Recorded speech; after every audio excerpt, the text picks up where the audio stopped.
What's up, guys? Silas back again today. Got a busy day of crushing cars out here in the heat. Got lots of things going on today, so let's go on for a ride. Got kind of bad news, but it's kind of good in a way too for me. Prices went down $20 effective immediately about 30 minutes ago. They called me and said it's down.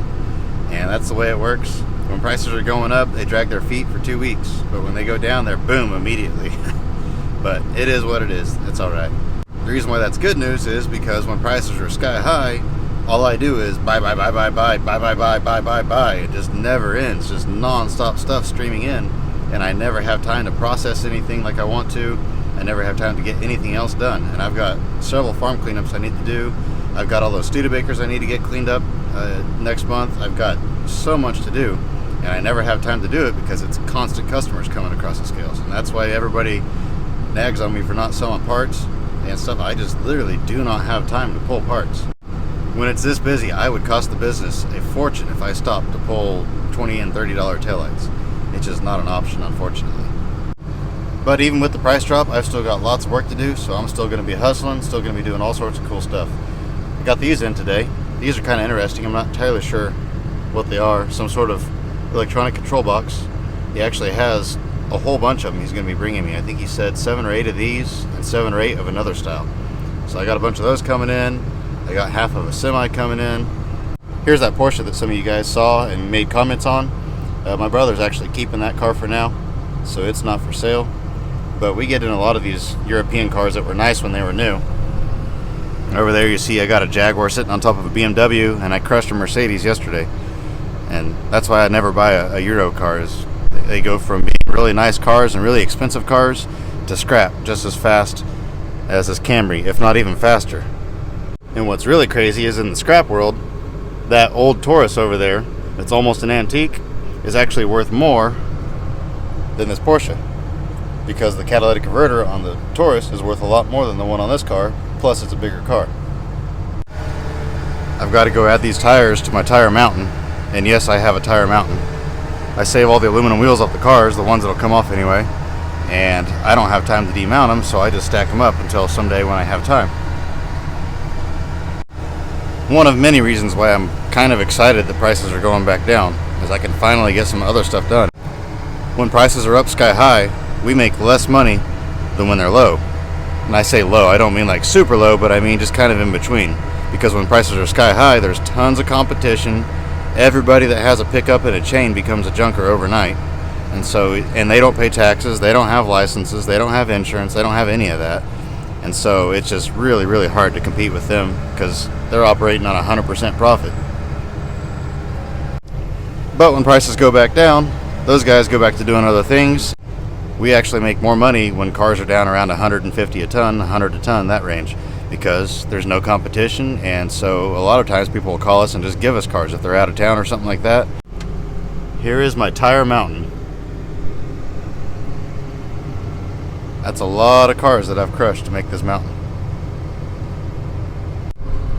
I'd love to be able to take the time to take you guys on a tour through all these old cars that we have. Like I say, we have multiple yards and they're all just packed full of cars, and there's a mix of junk cars and cool cars and you name it cars. But I just never have time when prices are this high. Just got this in, front half of a semi.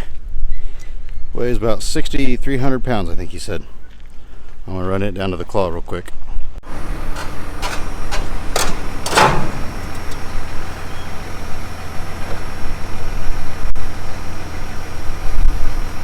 I could hear my truck breathe a sigh of relief on that one. I had that way front heavy. There it goes. I still have quite a few cars in the pile here. I sent them a whole bunch of them the other day, non-stop dumpsters, but they got all my scrap gone. There we go. Got 6 of them loaded up. He's hauling them to me 2 at a time. My trailer's a little bit heavier duty than the one he's using. Plus, I don't think he has a loader to load them with. I'm not sure how he's loading them. These things are actually pretty heavy, and I'm actually probably overloaded. Sorry if the audio quality isn't that good. I'm out in the wind again today. There's what's left of that Chevy truck that I smashed in the last vlog. He ripped it all apart. Still quite a mountain of cars over here.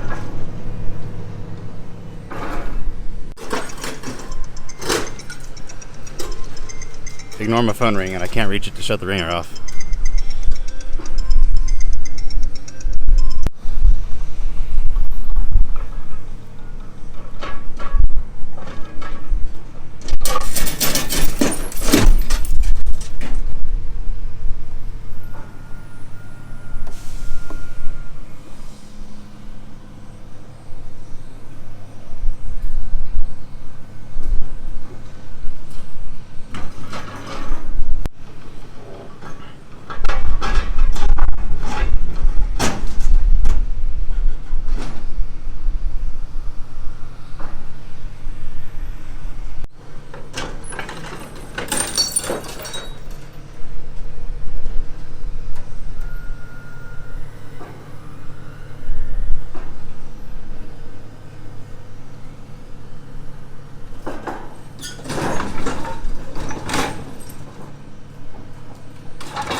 That's their shear there.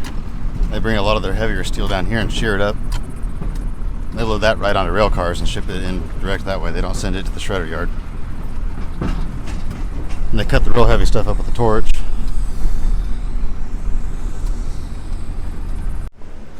Hauled a Prelude and a Ford truck in. Got another Prelude at the yard, just came in. I already smashed the roof in on it though. Some of these crushed cars, like that old van up on top up there, I crushed that probably 10 years ago. At least, probably longer than that. No, I was a teenager, so probably more like 13 or 14 years ago. Some of these other cars that have been crushed. I crushed those at one of our other yards. And they sat for a long time. These are all newer ones here.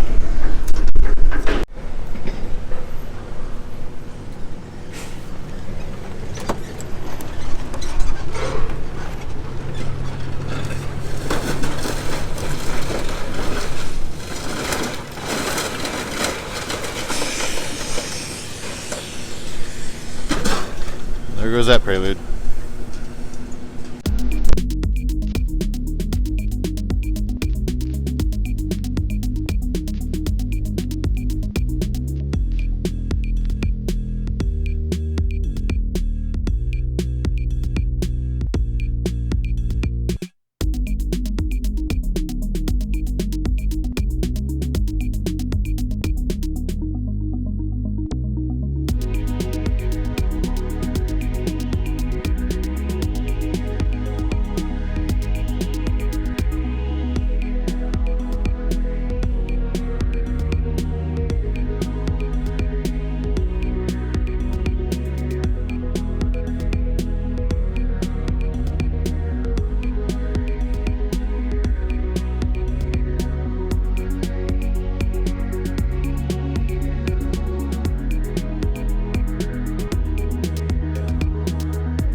Last one.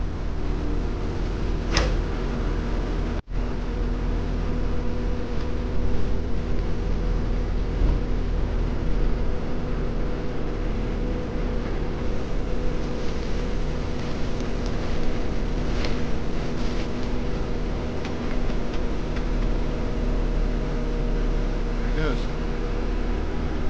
And there's the last load for the day. An old Astro van and a Ford F-150. 4x4 even. Nothing left of them, so away they go. Bumpy.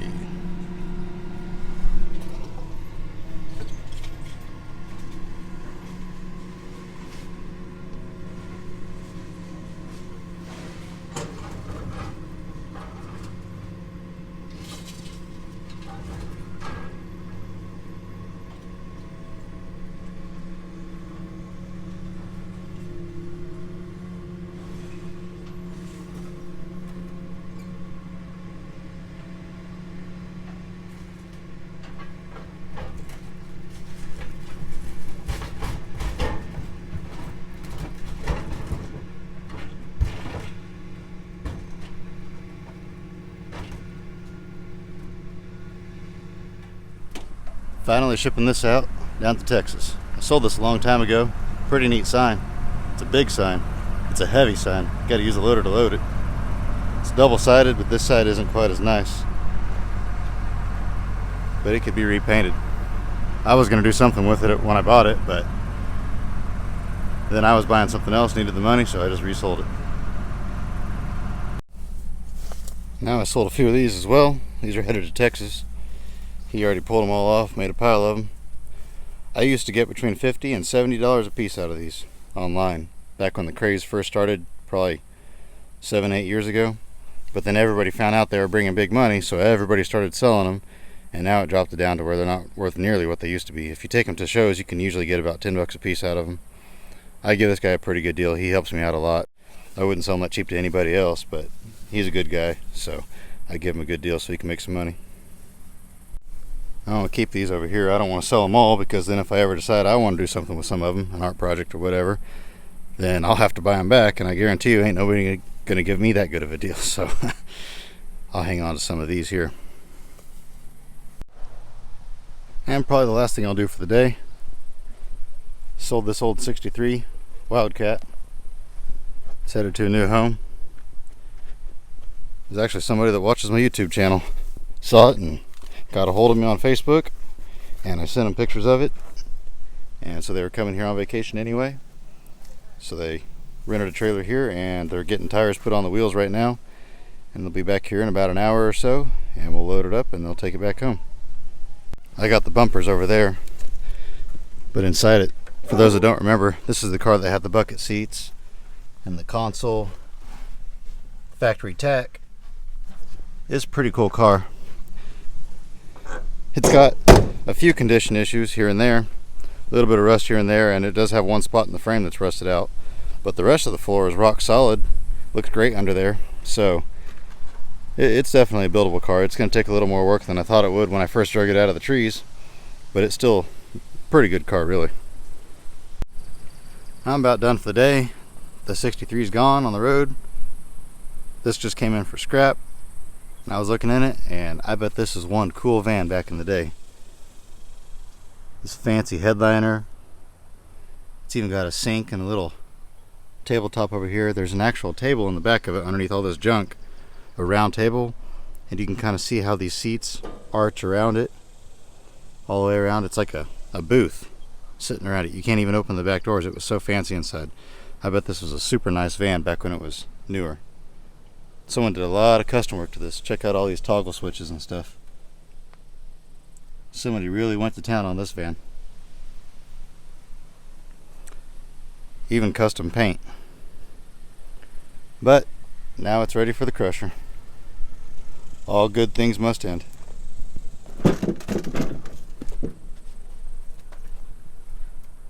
What's it say on the side? Delta?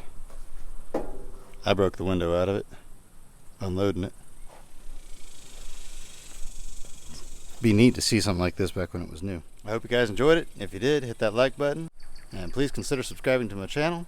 It seems to be growing pretty good right now, and I do appreciate that. Above all else, get out there and find an adventure. We'll see you next time.